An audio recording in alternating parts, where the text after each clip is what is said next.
כלומר, אני חושב, אני אומר כמה מילים, ואחר כך נפתח את זה לדיון. אני חושב שהמפתח באמת זה איזון. כלומר, אני חושב שמצד אחד הפרסום והמשחק בזירה הגלובלית הוא קריטי והוא חשוב לנו, אבל אסור להגיע למצב שבו פרסום בעברית הוא הופך להיות דבר פסול, דבר שהוא בעצם מעין נקודה שלילית ברזומה, כי אני חושב שיש לנו תפקיד חשוב בקידום של תרבות ישראלית, ואני חושב לא נגענו בזה, אבל יש דיסציפלינות נוספות שבהן בכלל אנחנו קצת ככה בהכנות לקראת ההשקה, דיברנו למשל עם חבר'ה מכלכלה, למרות שיש כמה גופים שכותבים קצת על כלכלת ישראל, אצלם לכתוב בעברית, הם בכלל לא מבינים מה זה. כלומר, עצם זה שאני אומר להם את המשפט הזה, הם מסתכלים עליי כאילו נחתי מהירח, אבל זה כלכלה, אבל כשחושבים על גופים כמו למשל גיאוגרפיה, או סביבה, אז בדיוק כמו שאני חוקר משפט וסביבה ורגולציה סביבתית, ומפרסם בעיוני משפט או במחקרי משפט או בדין ודברים, אני לא רואה סיבה למה קולגה שלי שעוסק ברגולציה סביבתית לא יכול לפרסם בכלל, כי זה לא שהוא יכול לעשות איזשהו מינון, הוא בכלל לא יכול לפרסם בעברית, כי לא יחשיבו לו את זה בכלל ברזומה, וזה מביא למצב שכל מיני מאמרים שעוסקים אך ורק בסביבה של ישראל, בכשלים של רגולציה ישראלית, מתפרסמים בכל מיני כתבי עת, חלקם אפילו נידחים, ואז הם מקבלים את הנקודות זכות ברזומה, וזה כבר מביא אותנו לאבסורד שלפחות אצלנו במשפטים לא קיים. We have a few minutes and we will be very happy to receive comments, and we will now move to English, so Greg could also comment. And Sinai, maybe you can present yourself. So, my name is Sinai Deutsch. I'm the dean of Natalia Law School and also the associate president, and I was for 25 years here at Bayern University.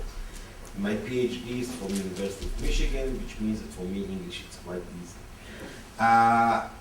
First of all, I enjoyed very much all the speakers here, because all the speakers here just spoke about some proportionality between writing in Hebrew and writing in English, and that's fine, that's excellent. I think that about a third of my articles, more than 20, are written in English, except for one book, all of them about Israeli law, and they were published in McGill, in Osgood Hall, in all the best articles, and I always insist on research on Israeli situation. I know that even in economics there was a research done in Haifa about the kindergarten where the parents came late, and then they said, okay, every parent who comes late will pay a fine of, let's say, 20 shekel. And then they realized within a short time that the parents became even much later, because now they pay for the time, they don't mind. And there was an article published in, I think, Journal of Legal Studies, and in some of the major economic law journals, that sometimes a fine is a price. Because, and I'm not going into it, but everyone uses it. It's a very famous thing, which means you can write even about Israel, but it's quite complicated, and I know in most cases you have to write about. So here what I heard is fine, and I really enjoyed what I heard. But I know that at least in one faculty, a very well-known faculty, the dean gathered all of the faculty members and told them, from today on, I don't want to see even one letter in Hebrew, only English. If somebody wants to be promoted, if he's not going to publish everything only in English, you should forget about promotion. And that is the thing, זה בירושלים, האוניברסיטה הישראלית. And that is, וגם במרכז האקדמי רמת גן.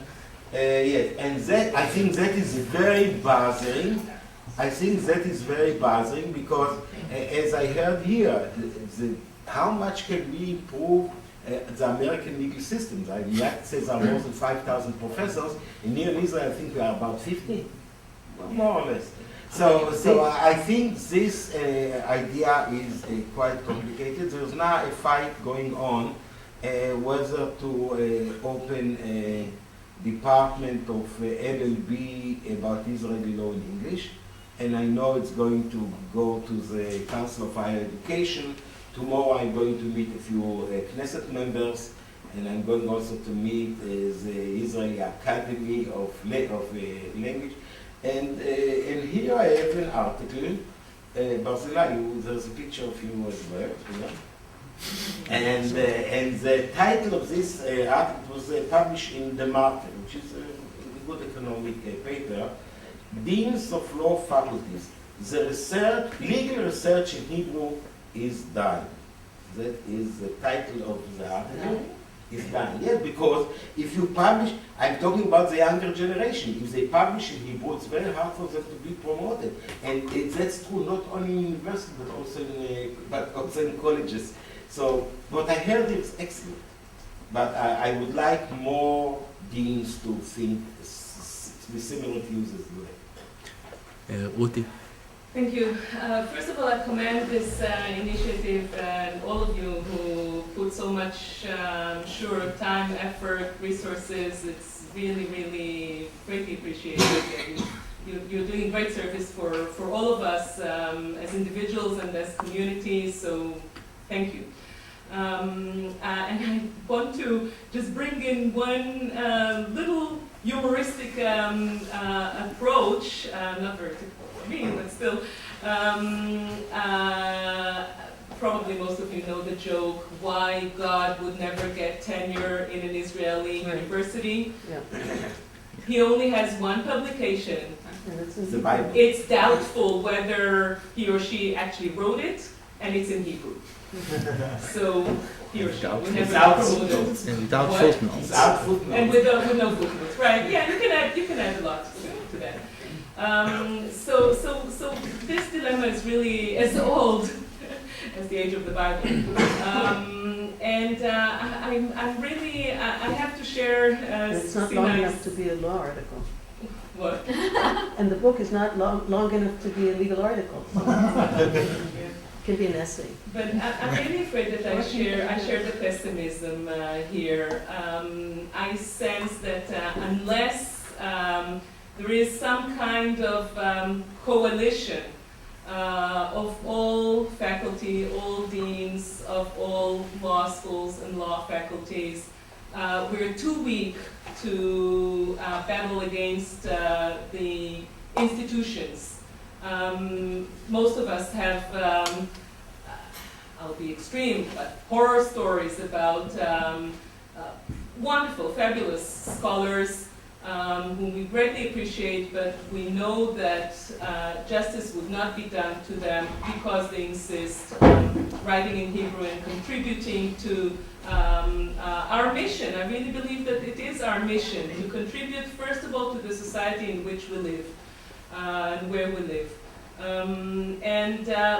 But the institutions are stronger than us, and it's extremely heavy price. And I just want to mention something, I don't remember it very well, maybe someone else can enlighten us on that, but wasn't there a review of the economics departments, right, of the Council of Higher Education, and the conclusion they came up with was that because of the insistence of writing in English, there is a terrible waste of talents, and the great talents in economic scholarship do not contribute to Israel's economy. They are writing about the American economy, not and it's part about of the the reason Israeli economy. for the weakness of the Israeli economy. It's crazy.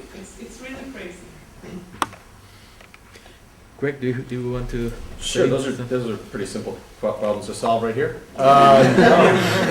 You know, I was on a panel at Chicago booth about a year and 3/4, maybe 2 years ago now, and somebody said it was the 50th anniversary of one of the centers, and they said, well, how do you determine quality in SSRN?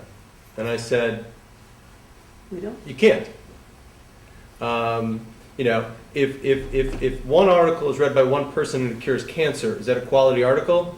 Is that less of a quality article than something that has 1,000 citations? I mean, it's such an amorphous thing, like beauty or pornography. You know, so when we think about things, we try to think about impact. And I would be lying, as sure as I'm sitting here, if I said that I thought that anything that SSRN does is going to change the mind of tenure committees around the world. It's just not, right? They're going to change at whatever pace they're going to change. They're going to do the things that they're going to do for whatever set of reasons that they do.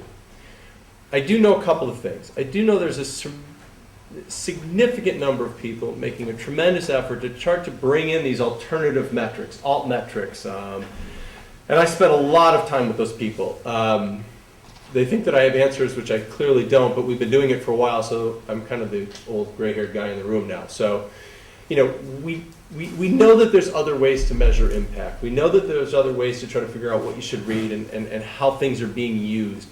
What I do know is that there are a lot of places that look at SSRN as some sort of a metric for what people are doing. Some sort of a metric about value, some sort of a metric about impact. Syracuse Law School asks you how many downloads you've had in the last year on SSRN, how many papers you have. Ohio State University actually has somebody, they actually pay people to make sure that their papers get up on SSRN. Those are two anecdotal data points, but there's a lot of people who start to care about what happens to your papers within SSRN.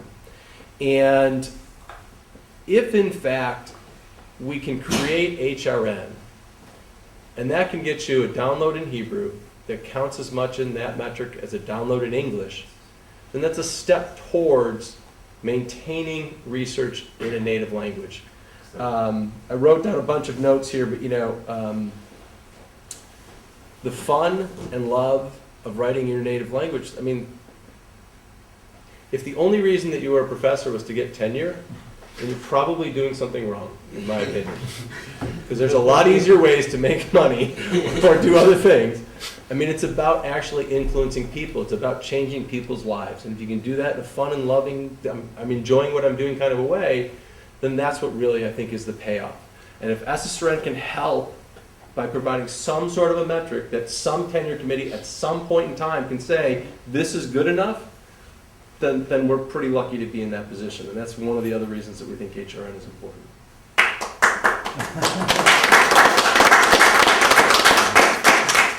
So any other comment or, okay, so thank you very much everyone for being here and good luck for the HRN. Thanks very much.